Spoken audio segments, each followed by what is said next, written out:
जो आज के ठीक 3 साल पहले आप देखेंगे तो रूस और यूक्रेन के बीच में दोनों के बीच में जो पहला बम्बार्डिंग है या कह सकते हैं दोनों के बीच में जो पहला संघर्ष का दिन था, वह आज ही का दिन था, वह था 24 फरवरी। जी हाँ दोस्तों, 24 फरवरी 2022 को पहली बार रसिया जो था उन्होंने यूक्रेन पर अटैक किया था और इसी दिन से 24 फरवरी 2022 से रूस और यूक्रेन के बीच में विवाद बढ़ती है। दोनों अपने संघर्ष में लीन हो जाते हैं और दोनों अपने लक्ष्य को प्राप्त करने के लिए एक दूसरे पर जो कहा जाता है महामारी की तरह टूट पड़ते हैं, एक दूसरे पर मानवीय हत्या करते हैं। फिर भी आज 3 साल पूरा हो गए, क्या दोनों राष्ट्रों ने इस संघर्ष के 3 साल में अपने लक्ष्यों को प्राप्त किया? यह उस देश की जनसंख्या, जनता, आबादी तथा आवाम पूछ रही है। यहाँ तक कि विश्व भी ये बात जानने की कोशिश कर रहा है कि क्या रसिया ने जिस लक्ष्य के लिए, जिस उद्देश्य के लिए यूक्रेन पर अटैक किया और यूक्रेन ने जिस उद्देश्य के कारण रसिया से लंबे साल से ये लड़ाई लड़ रहा था, क्या इस संघर्ष में दोनों अपने लक्ष्यों को प्राप्त किए? तो इसका जवाब है नहीं, क्योंकि यदि दोनों लक्ष्य प्राप्त कर लिए होते तो अब तक युद्ध का कहीं न कहीं विराम हो गया होता। तो अब होता है कि जैसा कि अभी आप देख रहे हैं विश्व पटल पर जिस तरह से परिवर्तन हो रहे हैं, जैसे कि अमेरिका के बाइडेन की सरकार गिर जाती है, वहाँ पर डोनाल्ड ट्रंप सरकार में आते हैं। जब तक बाइडेन थे तब तक ज़ेलेंस्की यानी यूक्रेन के जो राष्ट्रपति है, इनको काफ़ी मात्रा में मदद दी जा रही थी। लेकिन जैसे ही डोनाल्ड ट्रंप आते हैं तो माना जाता है कि डोनाल्ड ट्रंप जो हैं वो व्लादिमीर पुतिन यानी रसिया के बहुत अच्छे दोस्त हैं। तो अब प्रश्न होता है कि क्या दोनों के बीच में जो संघर्ष आज 3 साल पूरा हुए, क्या ये संघर्ष आगे चलेगा? क्या डोनाल्ड ट्रंप भी रसिया और यूक्रेन को युद्ध को आगे बढ़ाएँगे? क्या डोनाल्ड ट्रंप यूक्रेन को जिस तरह से वो अमेरिका ने मदद करते आ रहा था, चाहे वो साजो-सामान की बात हो, हथियार की बात हो, अमाउंट यानी पैसा की बात हो, क्या अब भी अमेरिका मदद करेगा? तो इसकी जवाब है नहीं। क्योंकि जब डोनाल्ड ट्रंप जब से राष्ट्रपति बने हैं, तब से उन्होंने बहुत सारे जो एक्सपेंडिचर था, वे सारे चीज़ों पे रोक लगाए हैं। तो आज हम बात करने जा रहे हैं कि रूस यूक्रेन ने आखिर 3 साल में क्या पाया, क्या खोया? क्या पाया, क्या खोया? मतलब हम बात करेंगे कि कितनी जनसंख्या वहाँ पर आघात का शिकार हुआ, वहाँ की क्या अर्थव्यवस्था है, वहाँ के लोगों की क्या स्थितियाँ हैं, कितनी जनसंख्या एक दूसरे राष्ट्रों से माइग्रेट यानी कह सकते हैं शरणार्थी होने को मजबूर हो गए। आज सभी बातों को हम डिस्कस करने जा रहे हैं, क्योंकि संघर्ष के 3 साल हो गए लेकिन जवाब अभी भी दोनों का नहीं है। तो आखिर वो प्रश्न है क्या? चूँकि आपको पता है कि दोनों के बीच में जो नया संघर्ष जो 24 फरवरी 2022 को हुआ, वह था नाटो को लेकर के। जहाँ पर ज़ेलेंस्की जो था यानी यूक्रेन, यह नाटो के सदस्य बनना चाहता था। वहीं रसिया यानी व्लादिमीर पुतिन इसे रोकने की कोशिश करते हैं। अर्थात दोनों के बीच में जो वर्सेस की लड़ाई थी, यह वर्सेस की लड़ाई थी कि नाटो वर्सेस रसिया, अर्थात कह सकते हैं यूक्रेन वर्सेस रसिया। तो आज इस विवादों को पहले हम देखेंगे। तो रूस और यूक्रेन की आर्थिक हालात पहले देखा जाए तो चूंकि हम सभी को पता है कि दोनों राष्ट्र जब कोई भी राष्ट्र आपस में युद्ध लड़ते हैं तो दोनों राष्ट्रों की अर्थव्यवस्था कहीं न कहीं तहस-नहस होती है। आईएमएफ की एक आंकड़ा यह बताता है कि 3 साल पहले युद्ध छिड़ा था और रूस की अर्थव्यवस्था उस समय जो थी लगभग 1.3% तक उस समय से अभी तक गिर चुकी है। यह अलग बात है कि आज भी यदि हम बात करते हैं रिकवर करने की कोशिश कर रहा है और रिकवर करके रसिया जो है 3.6% तक पहुँच चुका है। लेकिन अभी भी रूस की आर्थिक हालात बहुत अच्छे नहीं है, क्योंकि चाहकर भी वहाँ का जो रसिया की जो सरकार है वह अपने बहुत सारे सेक्टर को बढ़ा नहीं पा रहा है। महंगाई रिकॉर्ड स्तर पर चली गई है और इंटरेस्ट रेट जो है वहाँ काफ़ी तेज़ी से बढ़ रहा है। तो यह कहीं न कहीं जो रोज़मर्रा तथा जो रोज़ की जो जीवन यापन की जो जीवन है उस पे कहीं न कहीं प्रभाव पड़े हैं। यूक्रेन की यदि हम बात करते हैं तो वहाँ अभी 2022 में जो इकोनॉमी 36% तक गिर गई थी। आज ऐसी गिरावट थी कि उनका काफ़ी मुश्किलों का सामना करना पड़ रहा है। लेकिन 2023 आते-आते यूक्रेन ने भी अपनी अर्थव्यवस्था की गति में लगभग 5.3% तक पहुँचाया है। तो इसे आप देखिएगा तो रूस की तुलना में बेहतर वापस तो माना जा रहा है, लेकिन जानकार यह भी कह रहे हैं कि कई सेक्टरों में युद्ध का असर अभी साफ-साफ देखने को मिल रहा है। तो आने वाले समय में यूक्रेन की जीडीपी जो होगी लगभग अभी भी 2.7% गिर जाएगी। तो आज आपने ये भी सुना होगा न्यूज़ में कि ये जेलेंस्की जो है, जेलेंस्की कह रहे हैं कि देश में शांति रहने हेतु, अर्थात यूक्रेन में शांति चैन को स्थापित करने हेतु हम कुछ भी कर सकते हैं, ज़रूरत पड़े तो राष्ट्रपति हम पद से इस्तीफा भी देंगे। अरे भाई, आपको समझना चाहिए, यदि तुम्हें शांति चाहिए था तो आखिर आज से 3 साल पहले ये विवाद किया था किस लिए? क्योंकि रसिया भी तो आपको यही बोल रहा था कि तुम नाटो का सदस्य मत बनो, नाटो के सदस्य छोड़ दो, नाटो भी कहे कि हम यूक्रेन के सदस्य नहीं बने, युद्ध का विराम हो जाता है। तो आज से 3 साल पहले आप कर क्या रहे थे? मतलब अब कहेंगे कि यह एक जो था संगीतकार है और अब आगे ये नाटककार बनने जा रहा है, क्योंकि इनका अब आ रहा है स्टेटमेंट कि यूक्रेन को शांति स्थापित करने के लिए हम अपने पद से इस्तीफा भी दे सकते हैं, जो देशभक्त के लिए या राष्ट्रहित के लिए होगा। तो अब प्रश्न होता है, जनता पूछ रही होगी यूक्रेन के कि यार 3 साल पहले भी तो तुम विचार सोच सकता था ना। लेकिन ये था एटीट्यूड की लड़ाई, यह था कहीं न कहीं इगोइस्ट की लड़ाई, और इसके कारण दोनों राष्ट्र अपने आप को झोंक चुके हैं। तो अब होता है कि रूस और यूक्रेन के युद्ध में आखिर क्या हासिल हुआ? देखिए, मकसद देखा जाए तो वैसे तो जिस मकसद के साथ दोनों ने हमला एक दूसरे पर किया था, अभी तक दोनों में से कोई भी अपने मकसद को पूरा नहीं किया है। यदि हम वर्तमान डाटा की बात करें तो हम कह सकते हैं यूक्रेन की लगभग 18% ज़मीन जो है अभी भी रसिया के कब्जे में है। सबसे पहली बात है, 18% इसकी ज़मीन आज भी रसिया के कब्जे में है। पहले नज़र में कहा जा सकता है कि यदि बड़ी न सफलता की बात करें तो अगर पूरे 3 साल के युद्ध को हम देखते हैं तो एक समय रूस के पास इससे काफ़ी ज़्यादा ज़मीन थी, यानी कि यूक्रेन जो था इसकी जवाब कार्रवाई में उल्टा रूस को बैकफुट पर ढकेलने की कोशिश किया है।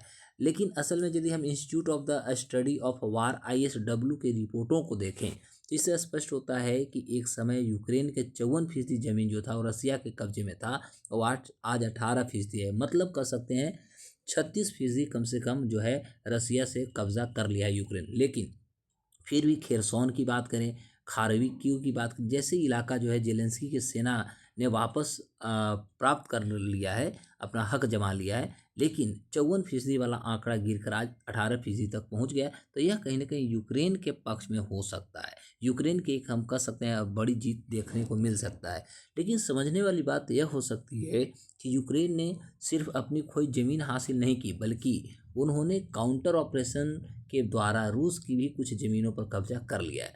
पिछले साल आप देखिएगा तो अगस्त के महीना में व्लादिमीर पुतिन के लिए किसी बुरी सपने से कम नहीं रहा था, क्योंकि इसलिए हम कह सकते हैं कि यह एक अप्रत्याशित हमला हुई थी, यूक्रेन ने रसिया पे किया था। उस जगह का नाम था कुर्स्क, ठीक है, और आक्रमण कर दिया था। और करने के बाद यूक्रेनी सेना जो थी लगभग 10 किलोमीटर तक रूसी ज़मीन को इन्होंने अंदर घुस करके कब्जा लिया और 250 स्क्वायर किलोमीटर लैंड पर अपना कब्जा कर लिया। तो एक तरह से कह सकते हैं रसिया के जो राष्ट्रपति हैं व्लादिमीर पुतिन, उनके लिए यह एक बहुत बड़ा धक्का कह सकते हैं या एक बहुत बड़ी बुरी सपना कह सकते हैं उनके लाइफ में आया। अब होता है कि ओवरऑल यदि हम बात करें तो रूस और यूक्रेन में लोग मारे भी गए हैं। तो अभी इस समय देखिएगा तो रूस यूक्रेन में अभी भी युद्ध जारी है। पुतिन की सेना ने लगभग कह सकते हैं कि एक लंबी प्रयास किया है। डोनेट्स है, लुहांस्क है और जेपोरिजिया है और खेरसौन जैसे इलाका में उन्होंने अभी भी कब्जा जमा रखा है। तो इसकी वजह से आंकड़ा यदि 18% तक बात करते हैं कि यूक्रेन की ज़मीन जो है रसिया के पास है, तो बहुत ज़्यादा नहीं, क्योंकि 54% से आप 18% पे आ गए हैं। अब दोनों ही देशों ने एक दूसरे की कुछ ज़मीन पर भी कब्जा कर रखा है, लेकिन किस कीमत पर आंकड़े बताया जा रहा है, क्योंकि वहाँ पर महीने से बाद खूनी खराबी हो रही है। 2024 तक देखिएगा तो लगभग 2,36,000, ध्यान देंगे, 2,36,000 रिहायशी बिल्डिंग को नुकसान पहुँचाया गया है। एक BBC की रिपोर्ट निकल के आती है, उसके मुताबिक बताया जाता है कि तमाम डेटा छिपाने के बाद भी यदि हम कहें तो हम ये कह सकते हैं कि रूस के लगभग 95,000 सैनिक इस युद्ध में अभी तक जान गंवा चुके हैं। वहीं यूक्रेन की बात करें तो उसके पास 45,000 से ज़्यादा जवान मारे गए हैं और लगभग 12,654 आम नागरिकों की भी जान जा चुकी है। अर्थात 95,000, सोचने वाली बात, 95,000 जहाँ पर रसिया की सेना इस युद्ध में मारे गए, वहीं यदि हम यूक्रेन की बात करें 45,000 और लगभग 12,654 जो है आम नागरिक भी इसकी इनकी जान गई है। अब यूक्रेन में सबसे बड़ा विस्थापन भी इसके कारण हुए हैं। अब विस्थापन की यदि हम बात करें, विस्थापन का मतलब लोग जगह छोड़े। तो ये जो खूनी जंग चल रहा था, यूक्रेन को एक बहुत बड़ा कहीं न कहीं कह सकते हैं आघात मिला है। और इस असर यानी प्रभाव में अब देखिएगा तो युद्ध में सैकड़ों लोग जो हैं तो मारे गए और उसके बाद जो भी लोग बचे वो कहीं न कहीं विस्थापित होने को मजबूर हो जाते हैं।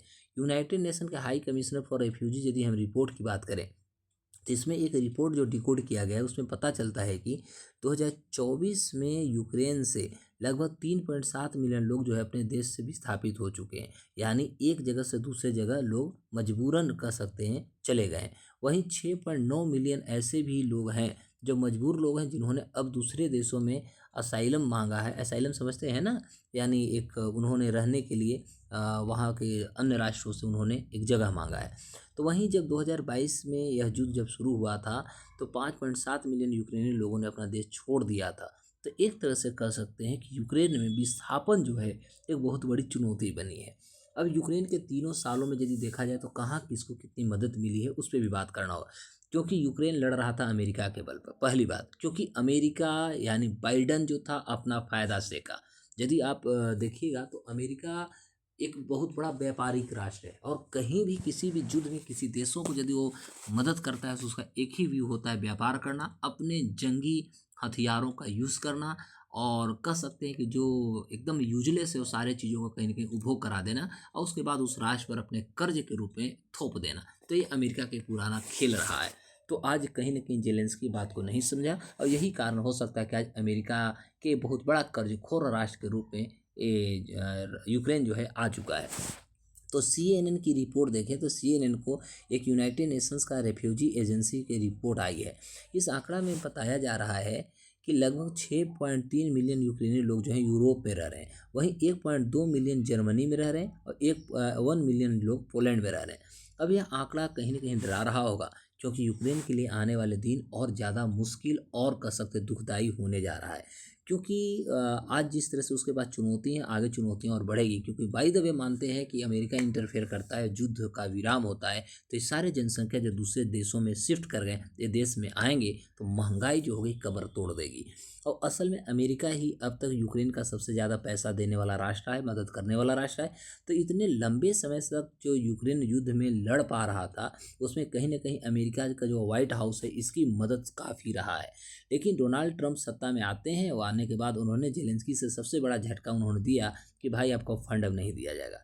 तो अमेरिका से मिलने वाला जो पैसा था वो बंद हो चुका है। तो इसके ऊपर से अब ट्रंप का रुझान जेलेंस्की के प्रति कम होकर के पुतिन के प्रति आ गया, क्योंकि हमने जस्ट बताया कि डोनाल्ड ट्रंप का व्लादिमीर पुतिन रसिया जो है ये बहुत अच्छे करीबी माने जाते हैं। तो आपको मैं बता दूं कि एक Kiel institute for the world economy के अनुसार जो एक रिपोर्ट आ रही है, कौन देश ने कितना मदद किया जेलेंस्की को, यानी कह सकते हैं यूक्रेन को, तो अमेरिका सबसे ज़्यादा लगभग 47% का मदद दिया है, जर्मनी 8% का, नेथ 4% का, स्वीडन का है 3% मदद, फ्रांस भी 3% मदद किया, इटली 1%, डेनमार्क 4% और पोलैंड 2%। तो सोचने वाली बात ये है जेलेंस्की, ये हैं अमेरिकी पूर्व राष्ट्रपति यानी बाइडन। और ये जो मुस्कुराहट आप देख रहे हैं ना, ये जहाँ पर जो मुस्कुराहट देख रहे हैं ये मुस्कुराहट नहीं है, ये है दुख छुपाने की स्थिति। और यहाँ पर ये जो मुस्कुरा रहे हैं साहब, यानी बाइडन जो मुस्कुरा रहे हैं, इनके पीछे कारण है कि यह जो है जेलेंस्की को एक बुड़बक समझ करके अपने देश के व्यापार को इन्होंने सीधा आगे बढ़ाने की कोशिश किया। वहीं जेलेंस्की जो है इस झगड़ा में, इस विवाद में पड़ करके अपनी अर्थव्यवस्था को पिछले 200 सालों तक लेकर चला जाता है। तो यह रहा आज का 3 साल का खेल कि 3 साल में आखिर दोनों देशों ने क्या पाया, क्या खोया। आपको कैसा लगा आप इस कमेंट सेशन में ज़रूर बताएंगे। फिर हम लोग मिलते हैं एक नए एपिसोड के साथ, तब तक के लिए नमस्कार, जय हिंद।